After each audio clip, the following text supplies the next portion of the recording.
Yesterday, Sayadaw began to discuss what the meaning is of the word yogi for all the foreign yogis who have come here and taken on this yogi's life. A yogi is one who has 3 stages of effort. And these are, first of all, Arambhadhatu, the initial effort that we make to observe the object. And then Nikamadhatu.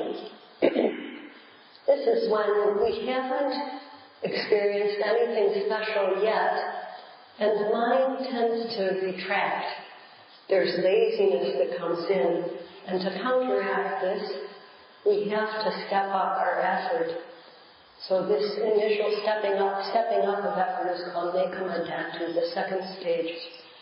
And then once we overcome laziness, the effort, third stage of effort involved is one that progresses stage by stage until we reach the goal. So these are effort at 3 different moments, you might say. 3 different stages of effort, or 3 different moments of effort. So one who works to create these 3 stages of effort is called a yogi. And in short, in the Mahasatipatthana Sutta, the Buddha used the word atapi. So if you take off the long I at the end, you have atapa.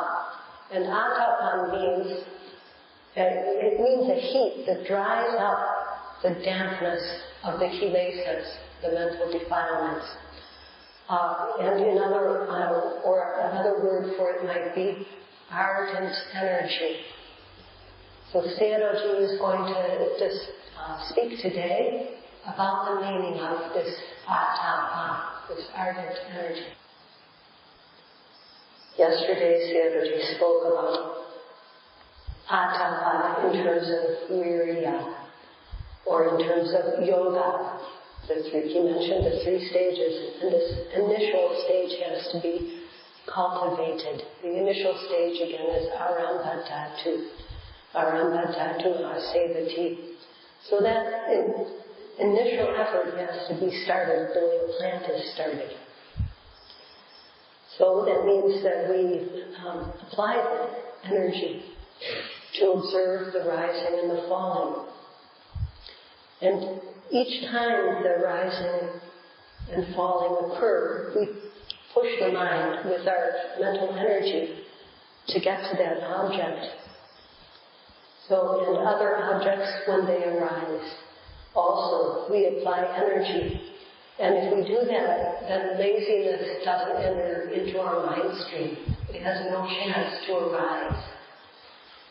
So in observing the objects, we can't be cool or casual. We can't be slack or sluggish or lingering. We have to train ourselves to be active. So if there's no alertness, no active mind, then there won't be this, what is called yoga. And virya, effort. Virya is just another name for yoga. This virya won't happen without wakefulness, alertness, and being active mentally. If there's no yoga, then there's no yogi. There's just the name, yogi. And what will happen is that there won't be this heat to dry up the kilesas. So instead, our mind will be stuck with this laziness. We won't be able to overcome it. So we need to be wakeful and alert. And this is important for every yogi. Every yogi has to make this initial effort. They have to make the initial effort, and this is called asevati. And then, after making that initial effort, to repeat one's effort again and again, to observe the object. This is Bhagavati development of what's been started. So if we make effort to observe the object every second, then each second this energy, mental energy, virya, will grow. And the mind that occurs together with this virya, mental energy, is clean, it's wholesome, and that's called kusala in Pali. So, on the other hand, when laziness occurs together with the mind, then the mind is called akusala, unwholesome mind, akusala chitta. So when we're free of laziness, the laziness can't enter because of the virya, then our mind also is wholesome. The mind that arises free of laziness is wholesome. And that is called kusala chitta, kusala mind, and it's clean. Developing this clean, wholesome mind is called bhavana. If we stop making effort, then laziness will come in. And if we let up our noting for a minute, then that's 60 times that this unwholesome mind connected with laziness comes into our mind stream. And if we go like that for an hour, for example, then we'll have 3,600 moments of laziness occurring. And each hour will be another 3,600 moments of this unwholesome mind that occurs together with laziness. And so in a whole day, while there may be thousands, tens of thousands, millions even. So, this is what will happen if we let it go all day long without practicing. So we have to make initial effort to observe the object of the rising and the falling as soon as it occurs. And then each subsequent rising, each subsequent falling, again and again. We make the effort, we apply our mental energy, and when we do that, the kusala mind, the wholesome mind arises. So we have to apply our mental energy to create and develop this wholesome mind. That's all there is to it.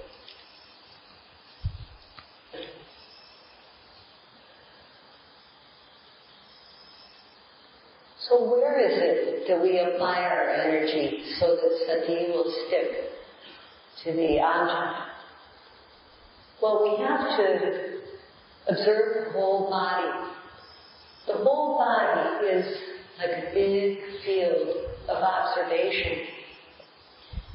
And within this large field of observation, there's little objects that come up. There's moments of seeing, there's hearing, smelling, tasting, touching, thinking, imagining. So there's 6 basic kinds of objects that come up within our body. And we have to apply our mindfulness so that it sticks to each one of these occurrences. But as Sayadaw mentioned yesterday, the starting yogi can't take all these things in all at once. So just like when a child starts out school, they have to have a few easy lessons, just a few, and easy ones. So too, we have to have easy lessons and just a few to start with. So we sit down, and every time we breathe in, every time we breathe out, the abdomen moves. It rises with the in-breath, expands, it collapses and falls with the out-breath. So that's our easy, simple lesson to start with. And when we observe this object, we should take the attitude when we put our mind on the abdomen that we're about to greet an important visitor. So if you're expecting someone important, you don't just stay in the house. You go to where that person is going to arrive. And it's the same way we have to put our mind on the abdomen, because this rising and falling is something we want to observe. When we breathe in, the abdomen starts to move, expand, rise, and we label it rise mentally. We don't need to make a sound with our voice. And from the start, the very smallest start until the end of that movement, we apply our mindfulness so that it sticks to it. We have to use energy if the mindfulness is going to stick to the object from beginning to end. And then, breathing out, the abdomen relaxes, collapses. We have to, when we want to observe the falling movement, we also have to push our minds so that it reaches that object. And we have to make our mindfulness stick from the very beginning to the very end of it. And we do this every second of the time, repeatedly, again and again. And when we stand up, again, within this large field of observation, there's many events to observe, many objects to observe during the process of going from sitting to standing up. And then when we're in the standing posture, we know it is standing. Again, with the mind on the whole body. And then when we walk, every step, our mind should be applied to the stepping. Left step, right step. And then when we come to a stop again, observe the standing. So we have to be alert to observe what is obvious.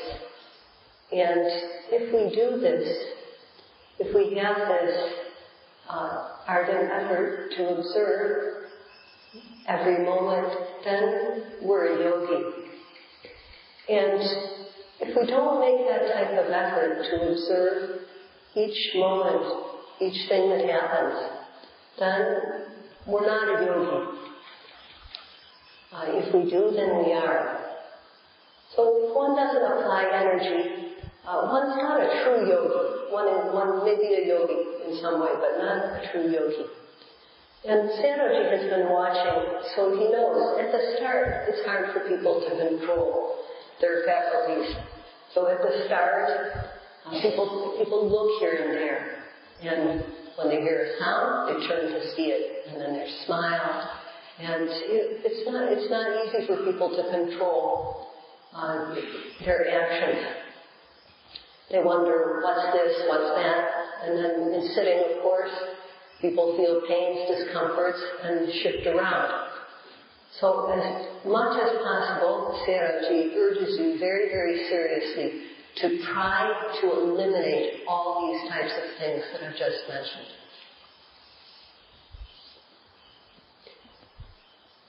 When we practice, we're trying to see what's inside ourselves. What am I? What is this? So to know this, we study ourselves. And we have to turn our mind's eye inward. Only if we do this will we know about what's happening inside of ourselves. So just like in other fields of knowledge we have to observe with our eyes, so too with our mind's eye we have to observe internally what's happening inside ourselves in order to gain knowledge about ourselves.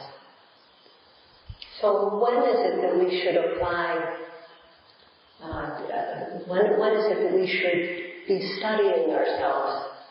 Well, every time, all the time that we're awake, every waking moment, the only time that we don't need to observe ourselves is when we're asleep. So we have to always be looking to see what is it that's happening inside us so that we don't miss anything. And in order to do this, we need to disregard what is happening externally. We need to not take any interest in external phenomena. So although we have eyes to see, we have to behave as though we're blind. Of course, when we see something, but we don't need to go and look. So it's just when we see something to note it as seeing. And when sound occurs, of course, we're going to hear it. But there's no need to deliberately listen to sound. Although we have ears to hear, we should behave as though we're deaf. So although the sound is although the sound is there, it's just hearing. It's nothing that we need to deliberately listen to. Except for when we meet with the teacher. We need to listen to what the teacher has to say. And we need to listen at the Dhamma talk. But at other times, we shouldn't deliberately listen to sounds. And although we have a lot of education, we should behave as though we don't. We should behave as though we're somewhat stupid. And we should just take on the attitude, okay, I'm going to do what the teacher says. Just try and follow what the teacher instructs with the attitude of a very simple beginner. Don't go around trying to compare what you know with what the teacher knows. If you do that, you won't be able to undertake the practice. So you have to have this attitude of letting go of whatever wisdom you have gained. And although we're strong and healthy, we should behave as though we're sick, an invalid. No, an invalid moves about slowly, doesn't make sudden movements. And this is how we have to behave when we practice. We have to go about our yogi's work slowly. It needs to be done slowly. And Sayadaw comments that although yogis are supposed to move about slowly as though they're invalids, he does not see very many sick people among the yogis at present. So another aspect is that one has to be patient with pain. One has to have determination when it comes to difficult feelings. So, of course, when discomfort becomes extreme, we need to adjust. But otherwise, as much as possible, we should bear whatever little discomforts come up with patience. We should take the attitude that no matter what happens, I'm going to sit through to the end of the sitting. Try to approach the sitting with that determination. And another way to think of it is to try to just behave like you're a corpse. Now, a corpse doesn't complain about anything. A corpse can be burned up, it can be poked, but it won't do anything or say anything in response. And sometimes this is a helpful attitude to have for a yogi. Just think as though you're a corpse. And if on the other hand you give in to and react with fear to the discomforts that you feel there will be shifting, you'll want to shift your posture, and then you'll shift your posture. So this is not helpful for the practice. The yogi should be patient with discomfort, and if the yogi can do that, knowledge will develop very quickly.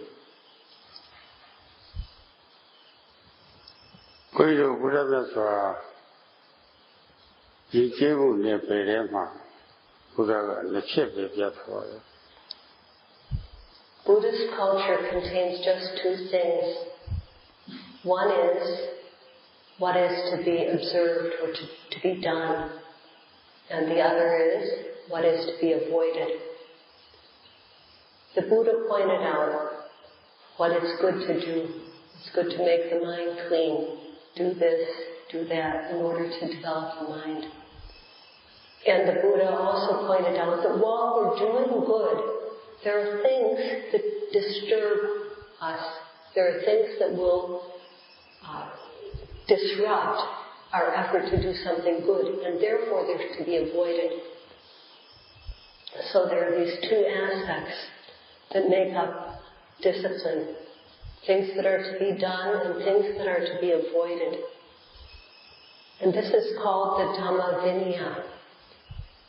The Buddha pointed out work that is beneficial to do. He said, do this, do that. These things are beneficial. That is the Dhamma. And then these things are unbeneficial. He pointed out this also. And pointing out that we should avoid these unbeneficial things is the Vinaya. The Vinaya. So this is Dhamma and Vinaya, and that is Buddhist culture. So now when we do the practice of Satipatthana, we follow what is instructed in the Dhamma Vinaya. We work within these bounds of what is to be done and what is to be avoided. We work for our own benefit, and in doing so, we also undertake not to harm others. And this is very important to follow according to the discipline.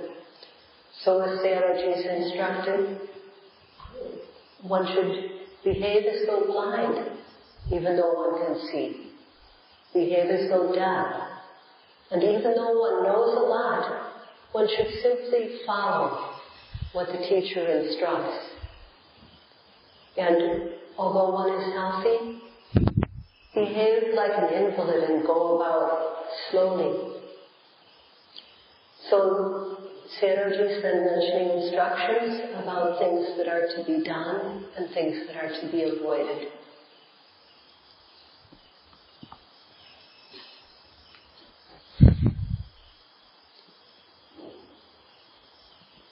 So if effort is developed in stages, then our mental energy becomes strong. With each second we apply energy. Then in 1 minute there will be 60 seconds of applying energy, 60 times, 60 moments in which this mental energy is developed, becomes stronger. And the kusala mind, the wholesome mind that arises together with mental energy, is also developed moment after moment. This is called bruheti. And just as trees, if we protect them, they become luxuriant. So too, if we continue to develop our mental energy, it will become mature. And this is called paripāceti, becoming mature. So not only the mental energy becomes mature, but also the wholesome mind that arises together with this virya matures. For this to happen, this atapa, or ardent energy, is very important. And just like for our bodies, the element of heat, it's important enough to be warm enough. This element of temperature, tejo dhatu, is very important. And so too, when we do this practice, for our minds to develop, we need ardent mental energy. ရုပ်ပိုင်းဆိုင်ရာမှာအပူငွေ့ရမှာရှင်တန်နေတဲ့အရာတွေဆိုရင်အပူငွေ့ရအောင်ရနေရတယ်ပုံမှန်အကူရနေမှာအေးငွေ့ရမှာရှင်တန်နိုင်တဲ့အရာတွေဆိုရင်အေးငွေ့ရရရနေရတယ်အဲ့ဒီအပူငွေ့အေးငွေ့ကိုပါဠိလိုတေကျော်လို့ခေါ်ပါတယ်ဒီမှာတေကျော်ဓာတုလို့ခေါ်ပါတယ်ဒီမှာရုပ်ပိုင်းဆိုင်ရာမှာအဲ့ဒီအပူငွေ့အေးငွေ့ဟာအရေးကြီးတယ်လို့စိတ်ပိုင်းဆိုင်ရာမှာလည်းအခုလိုတရားတွေအထုတ်ပြီဆိုလို့ရှိရင်အဲ့ဒီအပူငွေ့ပထမဆုံးအသိအရေးကြီးပါတယ်အပူငွေ့ပြရမှာတော့ဟုတ်ပါဘူး a boo and a chia is a machine. Nuya and Nevido Yena. So ya and Nevido, the very chocolate of the one. So about Miyaruchi, Buddha Miyaruchi, both one hand. There are Buddha Perushi, the very chocolate of Maboka Udama. That is the word all in Nalia. Yeah, says my Buddha Clear Nilishi. Sick boat in Monam, a pin sick boat Monam, Lower sick boat Monam, Lower sick boat Monam, to Adama. Oh, pick from a brave and on the penny that you are.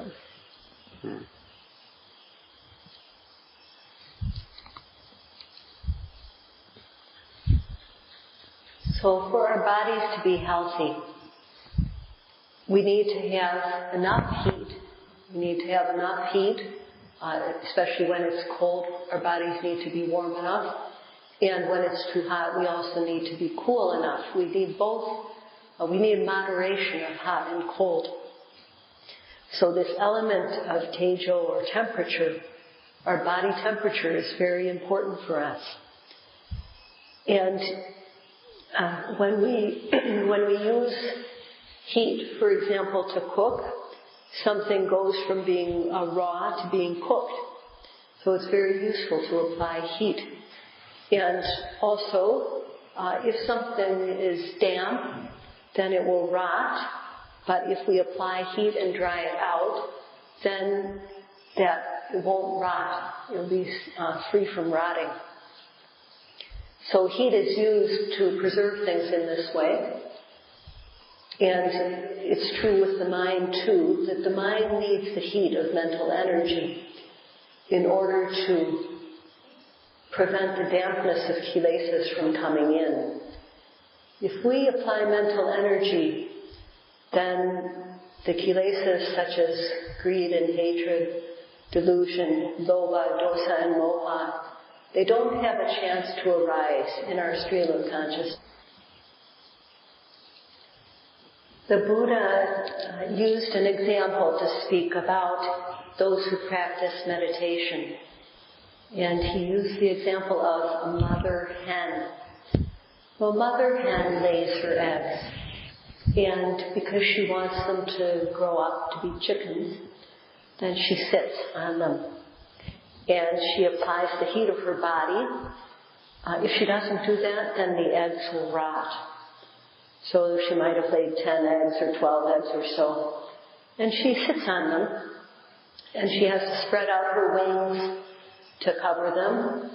And she crouches down on them. And she has to give up eating regularly. She has to go a bit hungry in order to tend to her eggs. And so doing this, it keeps the liquid that's inside from rotting. It helps to dry it up, and it helps the egg to develop into a chicken. So she applies her body heat, her energy. And it may take 1 week or 2 weeks. The parts of the chicken develop. The beak and the nails become hard. And she sits on the eggs, applying her heat, the heat of her body. That's her job. And doing this, applying her body heat regularly, then the eggs don't rot. So as they continue to mature, their beaks and nails become hard and the shell becomes thin. And then the chickens are able to push through the shell and break out. So the yogis also have to apply their energy so the mental rot of greed, lobha, dosa, and so on, so that this mental rot doesn't come into your mind. So slowly, as we meditate, the dampness of the kilesas, the defilements, dries up. And slowly, as much as one applies effort, this outer shell of ignorance becomes weak, it becomes thin. And inside us, the faculties of faith, saddha, virya, energy, sati, mindfulness, samadhi, concentration, and panya, wisdom, these become sharp. So think of yourselves now as mother hens, and having laid these eggs, in order that they not rot, you need to apply your energy. So in order that they not rot, and so that these eggs, so to speak, that you've laid will come to maturity. So you need to apply your energy, and doing so, the practice will develop on its own. So Sayadaw says that it's important to understand this example. And this is how it's described in the text. Of course, there may be people here who know more about how chickens are raised. But this is how it is described in the text. And for us, this mental rot of the defilements has been with us for many, many lifetimes. And this mental rot causes us suffering. It's very important for us to apply our energy to dry it out. So if we don't apply energy, there won't be any mindfulness, sati. And without sati, the dampness of the kilesas, of lobha, dosa, and moha, greed, hatred, and delusion, will come in to our consciousness. And these will give us trouble. So we have to try to dry this up. And in doing so, we have to weaken the shell of ignorance around us. This ignorance is both not knowing and knowing things incorrectly. If this shell of ignorance is thick, then it'll be dark. But as it becomes thin, more and more light comes through. And when the shell breaks, then even more light will come through. So, as we apply our energy, mindfulness and knowledge develop. And these become mature as we practice.